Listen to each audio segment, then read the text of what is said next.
guys, and welcome back to my channel. Today I wanted to talk about how I future plan in my bullet journal because I get questions periodically. Basically anytime I post about my Calendex on Instagram, I get questions about how it actually works. So I thought I would go ahead and give you guys a bit of an explanation. So to start, let's go ahead and take a look at my future log. So, oops, there we go. So the first thing that you guys need to know is that the Calendex, this particular system of future planning, was invented by Eddy. So he is Discover Analog on Instagram, and he's also got an article on the official bullet journal website that explains how the Calendex works. So if you guys want to have more information directly from the source, definitely go and check out his article about this because it will explain it probably better than I can. However, I figured I would go ahead and do a video about this because I use a hybrid system.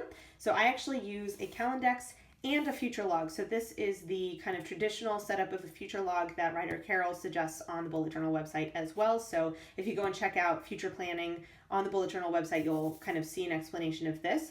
But I wanted to go ahead and show you guys how and explain how I actually use both of them together. So this is my current bullet journal. I will soon be moving into my 6th bullet journal, which is going to start in January. And so I figured because it's kind of mostly filled in, it gives you a pretty good idea of how I actually use my system. So you'll see here on the left, I have a 4-month Calendex. So I've got down at the bottom my color code, and I have kind of tweaked the code over time to simplify it. So I only have 6 different things. So I have for work, for university, vacation, travel, personal and appointments, important, and birthdays. And these are basically the only colors that I use on this particular spread. So the way that I set up my future log is that traditionally I've been able to fit 4 months in a bullet journal, and actually in my 6th bullet journal I will be doing a 5-month future log and a 5-month Calendex and a 5-month future log, but we'll just go through this one as it is. So traditionally I've been able to fit 4 months in my bullet journal, so I do a Calendex for 4 months long because that is, the time that I think I'll be actually in this journal. And then I do the next 4 months, so essentially my next bullet journal, as a future log. And I do this because the future log, while very handy, I find that I tend to have too many things for the amount of space that I have when it's going to be something that comes up in my actual bullet journal. So you guys can see that I'm getting really close to January, and my January future log is really filling up because that's stuff that's starting to come up more and more. I'm starting to have more and more things that are going to be happening, whereas February, March, and April are still fairly empty because I don't have a ton of tasks going on at that point. So that's why for things that are going to be further in the future, I like having the future log. I tend to not have as much information, so I can just do a quick, date what it is, or it's going to happen this month, but I'm not sure what the date is. And so that works really well. However, once I get into things that are going to be coming up sooner, so even, January would have been nice to have a Calendex. I just don't actually have that. But for things that are going to be coming up sooner, I really like having the Calendex because it indexes your events so that you can basically create an event on a completely different page and write in all the information that you need and just link it back to your Calendex. So you can essentially have unlimited space to do your future planning.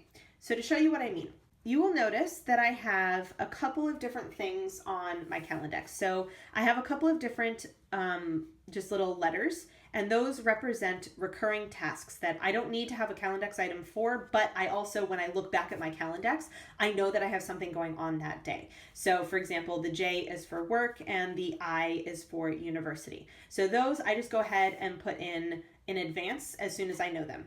I also have payday down at the bottom here because I am paid by the month, so that just gives me an idea of when that is coming up. And then if I have any holidays or vacations coming up, I go ahead and I just do a line like so. So this was our October holidays, and this is going to be for Christmas.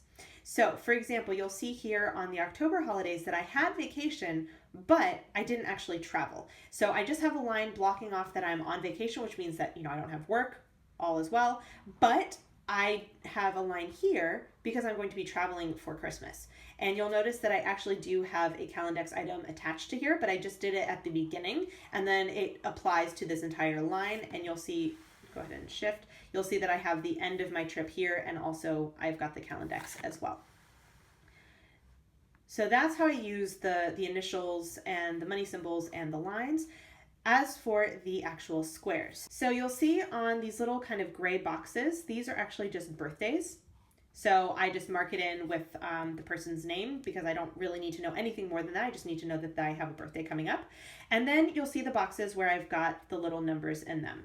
So the boxes are coordinated with whatever type of event it is. And then the number is the page number where I have more information. So I'm going to go ahead and go to page 24 because this was actually the way that I dealt with migrating the last time I had a new bullet journal, because I had stuff coming up for September, but I was still in August. And so rather than needing to recopy it later, find my page, rather than needing to recopy it later, I just went ahead and, since I had my new bullet journal set up, started a full Calendex spread in this particular bullet journal. So all of these little items are Calendex entries. I do check them off a lot of times once they're actually completed so that I know it's not like an outstanding entry, something I have to actually remember and look back at. And any of the ones that are not checked off are still upcoming. So you'll see that I have my color code. So I've actually got work is the green and the brown is university. And for some of them, it's literally just the date. Because I know that, for example, we have, instead of having to go to a different city for university these days, I actually get to do it in my town. And so I just have the date on there because I don't need more information. But for other things, for example, I have the day, the date, what it is, where it is, and the time. So you'll see that I have more information. So let's see, go back here. Let's see what happened this week. Where are we? We are in December. So I actually had one Calendex entry this week, which was on page 137. So you'll see what it looks like when I actually have a Calendex entry that's just kind of randomly in the middle of one of my dailies. So let's see if I can find it, page 137. So what I've got down here is just at the bottom of my daily, I had extra space. And so sometimes I'll do them like actually in my daily. And sometimes if it looks like I'm going to have a bunch of room, I'll just do them down at the bottom of the page. It doesn't, just kind of however I feel. So I've just got the date, the time, and then who I'm meeting and what it is. And that's usually pretty much it. Like I don't tend to need a lot of information. I have two that are upcoming here. So, you know, they average a couple of lines. And actually I do have here tasks. So when I go back and look at this, I will see also that I have a task that I need to do. Now, I do have these tasks on my weekly because I need to do them before that day actually arrives. But as like kind of a reminder, I need to make a card and I need to make a print, for example. So I will put any sort of associated information. Every once in a while, I will actually put the address, for example, if it's a place that I've never been before. So anything that's relevant to that particular task that I need to know about, I can do when I'm doing the Calendex entry. And that's one of the reasons why I really like having this for things that are coming up sooner, because I tend to have more information. I tend to have more detail that I need to write down and actually have somewhere on paper than I do for things that go even further in advance, which is how I can get away with doing a future log kind of like this. So yeah, that is basically it in terms of the basic setup. You'll see I have the month on top. I do number the days on both sides just because once I get over to this side, it's kind of annoying to like come all the way across and see how far it is. And then I do break them up by week. So I have all of my weeks are a Monday start. So I just draw the line between Sunday and Monday so that I know kind of where the weeks break off. And that is basically it. If you guys have any other questions about Calendex, leave them down below. I hope that I answered at least some of the questions with the vague, like with the general usage of it. And definitely, if you want more information and more detailed information, check out the blog posts. I will link them down below. So check out the post that Eddy Hope wrote for the Calendex and also the official bullet journal post on future logs. And I will see you guys in my next video. Bye.